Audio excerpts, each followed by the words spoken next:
بسم اللہ الرحمن الرحیم۔ آج کی بات میں ہم بات کریں گے کرنٹ افیئرس کی بات ہے۔ کرنٹ افیئر میں آج ہم بات کریں گے دنیا کا سب سے خوفناک اسکینڈل آج کل جو میڈیا پہ چل رہا ہے اور دنیا کے اخبارات کی زینت ہے اور ہر زد عام زبان پر ہے۔ دنیا کا سب سے خوفناک اسکینڈل ایپسٹین اسکینڈل۔ ایپسٹین کون ہے، کیا ہے، اسکینڈل کیا ہے؟ دنیا بھر میں صرف ایک فائل کھلی ہے اور مزید فائل کھلنے کی ہیں جس میں دنیا کے بہت بڑے مشہور اور عمرہ شامل ہیں۔ ایپسٹین، جس کا پورا نام جیفری ایپسٹین ہے، امریکہ میں نیو یارک میں 1953 میں یہ شخص پیدا ہوا اور اپنے ابتدائی زندگی میں اس نے استاد کا کام کیا۔ وہ ریاضی کا استاد تھا امریکہ کے ایک یونیورسٹی میں، اور وہاں اس نے پڑھانا شروع کیا، مگر اسے چین نہیں آیا۔ وہاں بھی اس کا اسکینڈل بنا اور ویکیپیڈیا کے مطابق اس نے وہاں سے ڈسمس ہو گئے اور وہاں سے نکالی کی گئی۔ مگر اس کے بعد بہت شارپ آدمی تھا، میتھ کا استاد تھا، کیلکولیشن اس کی بڑی زبردست تھی، فائنینس کا آدمی تھا، تو بینک میں نوکری کر لی، وہاں فائنینس آفیسر بنا اور فائنینس کا کام کرنے لگا۔ مگر وہاں اسے کچھ چین نہیں آیا اور پھر خود ہی وہاں سے نکل کر ایک اپنی فرم بنا لی اور وہاں کام وہ ایسے کرنے لگا کہ دنیا کا مسیحا بن گیا۔ اس نے جرمن کے لیے اور جاپان کے لیے ہتھیار سپلائی کیے، ان کی سپورٹ کی، اور ان کے ہتھیار جہاں جانے تھے وہاں اس نے سپلائی کی۔ اب دنیا میں اسے پرومیننٹ ہونا تھا، آگے آنا تھا، نام کمانا تھا کہ دنیا جان سکے کہ یہ ایکسٹرا آرڈنری کس طرح یہ شخص ہے۔ اس شخص نے پھر ایک فلم بنائی، ریمبو فلم کو فائنینس کیا اور اس میں یہ دکھایا کہ انتہا پسندی غلط ہے، جہاد کو نیگیٹو کیا، اور دنیا کے سامنے جیفری کا ایک نیا چہرہ آ گیا کہ یہ تو ایک مسیحا ہے، مدد کرنے والا ہے۔ اسی کے توسط سے آہستہ آہستہ اس نے دنیا کے مختلف ممالک کے عمراؤں سے اپنے روابط بڑھا لیے، نہ صرف عمرہ مگر شاہی خاندان کے ساتھ، پھر مختلف ممالک کے صدوروں کے ساتھ ان کے آہستہ آہستہ تعلقات بڑھتے گئے اور وہ ان کے درمیان ایک اہم آدمی بن گیا۔ اب اسے محسوس ہوا کہ میں کچھ اور کام کروں۔ اب اس کی زندگی کا جو ٹویسٹ شروع ہوتا ہے، جس سے پازیٹیوٹی کی طرف نیگیٹیوٹی آتی ہے، تو ہر چیز کے دو رخ ہوتے ہیں، دو زاویہ ہوتے ہیں۔ اس نے جارج برنارڈ شاہ کی ایک کتاب پڑھی، دی میٹر وتھ آئرلینڈ۔ ویسے تو برنارڈ شاہ کی مختلف کتابیں ہیں جس میں 5-6 کتابوں میں مختلف جزیروں کا انہوں نے ذکر کیا ہے۔ دی میٹر وتھ آئرلینڈ 1962 کی کتاب ہے۔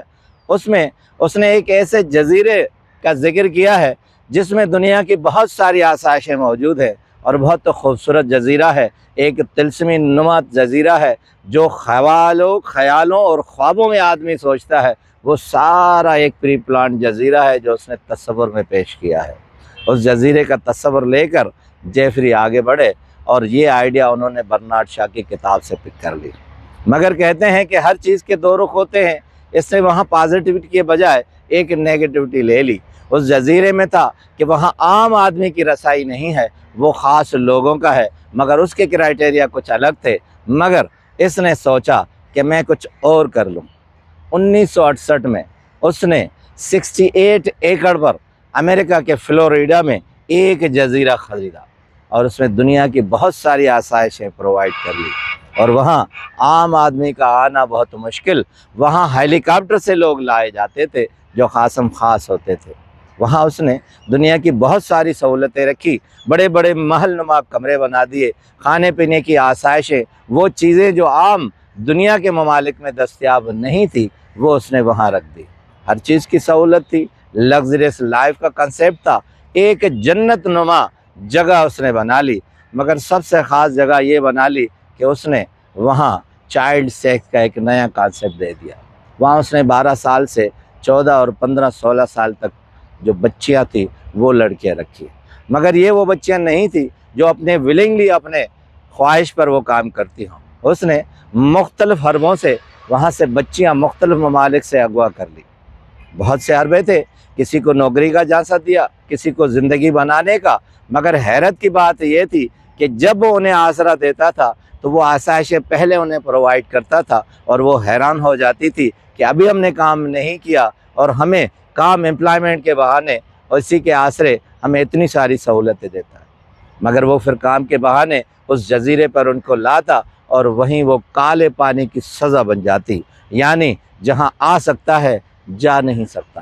وہ بیچاری ساری بچیاں وہیں پھنسی رہ گئی جو نکل نہیں سکتی تھی۔ مگر ایک ٹوسٹ یہ آیا کہ 2008 سے پہلے 2005 میں ایک بہن جس کی 2 بہنیں وہاں اغوا کی گئی تھی، اس نے اخبارات میں انٹرویو دے دیے اور اس نے کہا کہ یہ شخص جیفری جو ہے، اس نے میری بہنوں کو بہلا پھسلا کر نوکری کے بہانے وہاں جزیرے پر کسی جگہ لایا گیا ہے۔ اس جزیرے پر 2008 میں چھاپا پڑا اور یہ جیفری ایپسٹن وہاں گرفتار ہوا۔ جب گرفتار ہوا تو اسے سزا آ کیسے سکتی تھی؟ بہت بڑے عمرہ اس کے ہاتھ میں تھے اور بہت بڑی دنیا کی شخصیتیں اس کے ساتھ تھی اور وہ نکل گیا۔ اس کے بعد پھر اپنا کام شروع کر دیا۔ ان شخصیات میں حیرت انگیز اس فائل میں انکشاف ہوئے ہیں کہ ابھی کہتے ہیں کہ اس فائل میں 500 بچیوں کا ریپ ہے، قتل ہے، جہاں ان بچیوں کو جو آواز اٹھاتی تھی ایک الگ سی پھیری رکھی گئی تھی جو کہ وہ مر جاتی تھی، پھر سمندر میں اسے اچھال دیا جاتا تھا جہاں شارک مچھلیاں اسے کھاتی تھی۔ اور یہ بھی قصے ہیں کہ وہاں یہ خود بھی ان کو مار دیتے تھے اور ان کے ساتھ جس طرح عقوبتیں ہوتی تھی وہ ایک خوفناک شکل ہے۔ آتے ہیں ان شخصیات پر جن کے ابھی نام آئے ہیں، جس میں امریکہ کے صدر سر فہرست ہیں، ڈونلڈ ٹرمپ ہے، اسٹیفن ہاکنگ کا نام ہے، نوم چومسکی کا نام ہے، دنیا کے بہت بڑے ڈائریکٹر جو فلمیں بناتے ہیں ان کا نام ہے، جن کے ارد گرد تو بہت ساری لڑکیاں ہوتی ہیں مگر وہ شخص بھی ہے۔ دنیا کی حیرت انگیز طور پر یہ شخصیات اس میں شامل ہیں اور حیرت ہے دنیا کو کہ یہ شخصیات وہاں گئی ہیں، مگر ایک جو شارپنیس جیفری کی تھی وہ کیا تھی کہ ان شخصیات کو اس جزیرے پر لاتا تھا اور ان سے کوئی بھی مراد اور پیسے نہیں لیتا تھا، انہیں صرف یہ سروس پرووائڈ کرتا تھا اور وہ شخصیات خوش ہو جاتی تھی۔ اس کے بعد ان کے ساتھ مختلف ڈیلنگز اور بزنس کر کے وہ اپنے فوائد لیتا تھا، مگر اس جزیرے پر آنا کوئی بھی شرط، کوئی بھی پیسے نہیں ہوتے تھے۔ تو اس وجہ سے بڑے بڑے شرفا وہاں جانے سے گریز نہیں کرتے تھے اور وہ اپنی فرسٹریشن وہاں نکال لیتے تھے۔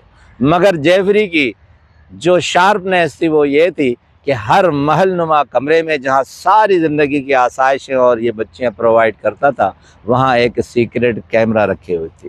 سیکریٹ کیمرہ کے ذریعے وہ ساری فلمیں بناتا تھا اور اس کے بعد جو چاہتا تھا ان سے کام لے لیتا، جس کی دوسری صورت ہم کہیں کہ بلیک میل کرتا تھا۔ بڑی بڑی شخصیات نامی گرامی تھی، اپنی بدنامی سے ڈرتی تھی، اس وجہ سے وہ ان کا وہ سب کام کرتی تھی۔ وہ جہاں چاہتا تھا، جس ملک میں چاہتا تھا، وہ بغیر کسی روک ٹوک کے وہاں اس کی بڑی شرفا اور بڑی شخصیات کے ساتھ مل سکتا تھا۔ مگر 2019 میں اس کا پتہ زیادہ نہ چل سکا اور اسے امریکہ میں قید کیا گیا۔ اب اس قید میں اس کی ساری پول جو تھی اس جزیرے کی وہاں کھل گئی۔ اس جزیرے کا نام آپ کو بتاتا چلوں کہ پام آئرلینڈ، جو کہ فلوریڈا میں ہے، ایک بہت خوبصورت نما یہ محل اور جزیرہ ہے۔ 2019 میں جو سوشل میڈیا اور BBC سب بتاتے ہیں، وہ کہتے ہیں کہ اس نے خودکشی کر لی۔ یہ 1953 سے یہ شخص چلا ہے، 2019 66 ایئر اس نے زندگی پائی ہے، مگر سوئسائڈ نہیں تھی۔ اس کے بعد تحقیقی پتہ چلا ہے کہ اسے پھانسی دی گئی یا زہر دے کر مارا گیا، مگر دنیا سے اس کو ختم کیا گیا کہ سب بڑی شخصیات کے نام و نشان مٹ جائے۔ مگر کرنا کیا ہوتا ہے، جو برائی ہے، برائی سامنے آتی ہے، وہ آ گئی۔ اب ساری دنیا کی شخصیات پھنسی ہوئی ہیں کہ یہ فائل دوسری کھلے گی، تیسری کھلے گی اور اس کے جتنے بھی صفحات کھلتے جائیں گے اور سب کی چت کھلتی جائے گی اور سب کے راز کھلتے جائیں گے۔ اب ہمیں اس ساری اسٹوری اور اس اسکینڈل کا کیا سبق ملتا ہے؟ سبق یہ ملتا ہے کہ کہتے ہیں کہ دنیا میں حکمرانی کتابوں نے کی ہے۔ جتنی بھی بڑی حکمران شخصیات آئی ہیں وہ کتابیں پڑھ کر اور اس سے سبق لے کر انہوں نے حکمرانی کی ہے، مگر ہر چیز کے دو رخ ہوتے ہیں، آپ پازیٹیو اس سے لے یا نیگیٹیوٹی لے لے۔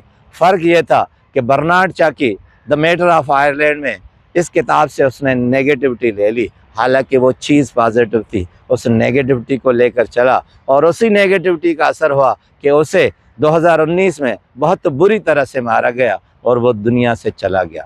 اگر ہم اس چیز کو پازیٹیو لیتے تو ہم دنیا میں جنت بنا سکتے تھے، جنت کا ایک خیال پیدا کر سکتے تھے اور دنیا کے لیے سہولتیں دے سکتے تھے، مگر اس نے دنیا کے لیے یہ عقوبتیں پیدا کی، عذاب پیدا کی اور رہتے دنیا تک خود ایک بربریت کا نشان بن گیا اور برے لفظوں میں یاد ہونے لگا۔ آپ کا بہت بہت شکریہ۔